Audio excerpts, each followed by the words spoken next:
Hi viewers, welcome to my channel. রাজ্য সরকারের ৬০০০ group D আজও ধর্ণা মঞ্চে বসে রয়েছে এবং দিনের পর দিন পার হয়ে যাচ্ছে, কিন্তু এখনও ওদের কোনো নিয়োগ হচ্ছে না। সেটা নিয়ে কি বললো টিভি প্রোগ্রামের সামনে, চলো আমরা সেই তথ্যটাও জেনে নেব। আটকে আছে, কোনো উকিলের জন্য আটকে নেই, চোরেদের জন্য আটকে আছে। ২ নম্বর কথা, মমতা বন্দ্যোপাধ্যায় আজকে এখানে যারা ওনারা বসে আছেন তার পাশেই একটা ধর্ণা মঞ্চ আছে, মানে ওই মঞ্চেরই একটা দিকে গ্রুপ ডি চাকরি প্রার্থীরা বসে আছেন। ওটা মমতা বন্দ্যোপাধ্যায়ের দপ্তর, কোনো মামলা নেই। এমনি মমতা বন্দ্যোপাধ্যায়ের দপ্তর নিয়োগ করছে না, পয়সা খেয়ে বসে আছে, আর এই ছেলে মেয়েগুলো রাস্তায় বসে আছে।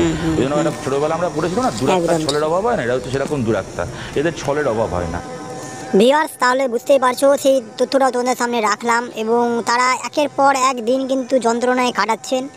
তাদের কোনো দিক দিয়ে কোনো কিছু বেরিয়ে আসছে না, কিন্তু তারা একের পর এক সময় এক একটা দিন করে পার করে যাচ্ছে সেই ধর্ণা মঞ্চে। একদিকে রয়েছে primary, upper primary, group C, group D, একদিকে রয়েছে রাজ্য সরকারের গ্রুপ ডি, যেটা নবান্ন রাজ্য সরকারের নিজের অধীনে পড়ছেন, সেখানেও নিয়োগ করতে পারছেন না। এবং সেখানেও কি তথ্য যে তারা আবার নতুন করে একটা পর্যায়ে নেমে এসেছেন এবং রাজপথে আবার একটা বড় মিছিলের সংগ্রামে তারা নামছেন। তারা জানাচ্ছেন, বলেছেন যে তারা কালীঘাট, তারা রাজপথ, তারা নবান্ন, অনেক জায়গায় তারা আন্দোলন করেছেন, কিন্তু এবার আন্দোলনটা হবে একটা নতুন পর্যায়ে। এবং তাদের আন্দোলনের সীমা হয়তো